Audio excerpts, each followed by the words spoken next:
اور مسلح افواج کی عظیم قربانیوں کے طفیل انشاءاللہ پھر اس دہشت گردی کا کلا کما کیا جائے گا، اور ہم چین سے نہیں بیٹھیں گے جب تک کہ اس ناسور کو دوبارہ دفن نہیں کیا جاتا۔ حالیہ برسوں میں دہشت گردی کی وجوہات سب جانتے ہیں۔ دہشت گردی کے ناسور کے خاتمے کے لیے سب کو کردار ادا کرنا ہوگا۔ دہشت گردی کے ناسور کو ختم کرنے تک چین سے نہیں بیٹھیں گے۔ وزیر اعظم شہباز شریف کا کہنا ہے خیبر پختونخوا حکومت دہشت گردوں کو فوری گرفتار کرے۔ حکومت نے 20 ارب کے رمضان پیکج کا بھی اجرا کر دیا۔ چاروں صوبوں گلگت بلتستان آزاد کشمیر میں رقم تقسیم کی جائے گی۔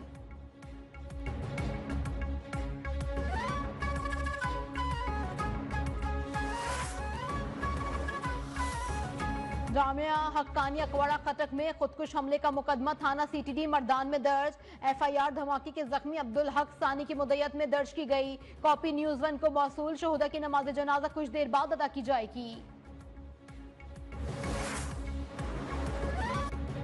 امریکی صدر ڈونلڈ ٹرمپ اور یوکرینی صدر کے درمیان ملاقات میں تلخی۔ ٹرمپ نے روس کے خلاف بات کرنے پر صدر ولادیمیر زیلنسکی کو جھڑک دیا۔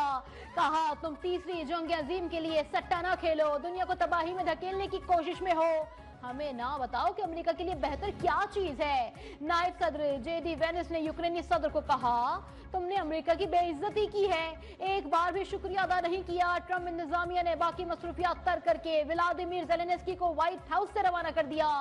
دونوں صدور کی مشترکہ پریس کانفرنس بھی منسوخ کر دی گئی۔ یوکرین امریکہ معدنی تیل پر دستخط کی تقریب بھی منسوخ۔ یوکرینی صدر کا ٹرمپ سے تلخ کلامی پر معافی مانگنے سے انکار۔ کہا اگر ممکن ہو بھی جائے تو وائٹ ہاؤس واپس نہیں جاؤں گا۔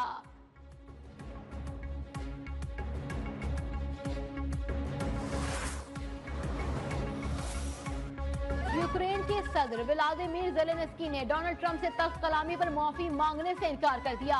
امریکی صدر کا کہنا ہے زیلنسکی نے امریکہ کی بے عزتی کی ہے، وہ امن کے لیے تیار نہیں۔ یوکرینی صدر کو واپس بھیجنے کے بعد ٹرمپ کا سوشل میڈیا پر بیان۔ کہا جب زیلنسکی امن کے لیے تیار ہوں تو وہ واپس آ سکتے ہیں۔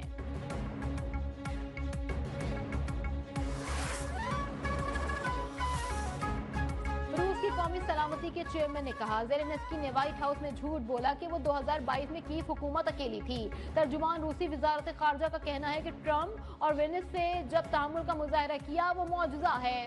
جرمن چانسلر نے یوکرین کے صدر کی حمایت کر دی۔ کہا یوکرین جرمنی اور یورپ پر انحصار کر سکتا ہے۔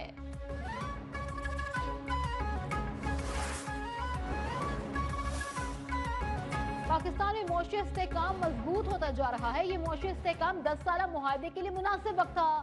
Country director World Bank Najy Benhassine کا کہنا ہے کہ پاکستان کے ساتھ کنٹری پارٹنرشپ فریم ورک کا اعلان گزشتہ ماہ کیا گیا تھا۔ 2026 کے بعد سے funding clean energy, climate resilience کے لیے دی جائے گی۔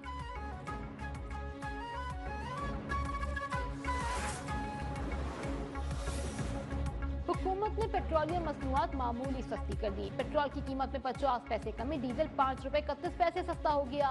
مٹی کے تیل کی قیمت میں 3 روپے 53 پیسے اور لائٹ ڈیزل آئل کی قیمت 2 روپے 47 پیسے کم ہو گئی۔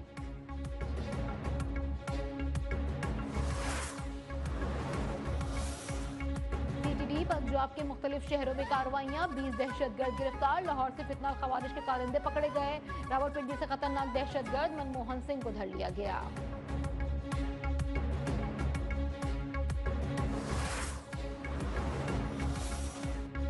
شیخوپورہ میں مزدور ٹریکٹر ٹرالی میں تصادم، 2 افراد جاں بحق، 5 زخمی ہو گئے۔ ریسکیو حکام کے مطابق حادثہ فیصل آباد روڈ پر پیش آیا۔ ریسکیو عملے نے فوری طبی امداد کے بعد زخمیوں کو ہسپتال منتقل کر دیا۔ لاشیں پولیس کے حوالے۔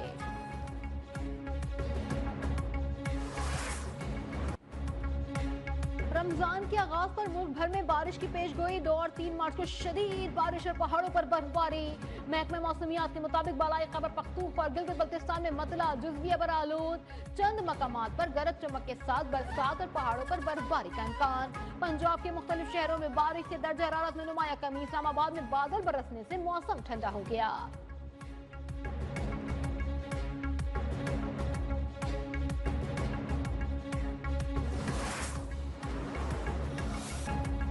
پاکستان میں آج پہلی تراویح، کل پہلا روزہ ہوگا۔ ملک بھر کی مساجد میں نماز تراویح کے انتظامات مکمل۔ مساجد اور دیگر مقامات پر نماز تراویح کے خصوصی اجتماعات ہوں گے۔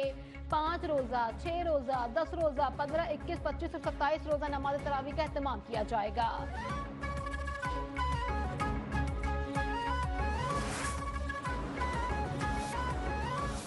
اے ایمان والو، تم پر اسی طرح روزے فرض کیے گئے ہیں جیسے تم سے پہلے لوگوں پر فرض کیے گئے تھے۔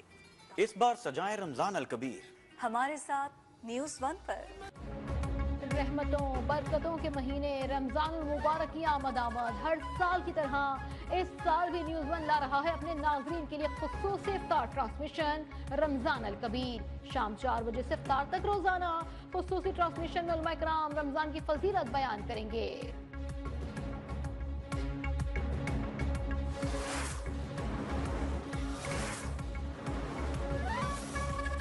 بنگلہ دیش میں سیاسی ہنگامہ آرائی تھم نہ سکی۔ طلبہ نے ملکی مسائل خود ہی حل کرنے کی ٹھان لی۔ وزیر اعظم حسینہ واجد کا تختہ الٹنے کے بعد سیاسی جماعت بنا لی۔ طلبہ نے نیشنل سٹیزنز پارٹی کے 153 کمیٹی ممبران کا اعلان کر دیا۔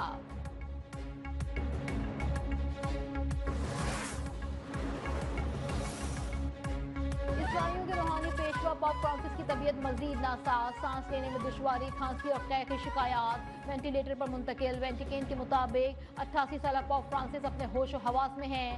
ڈاکٹرز کا کہنا ہے کہ 2 ہفتے سے زائد علاج کے باوجود پاپ کی صحت خراب ہونا تشویشناک ہے۔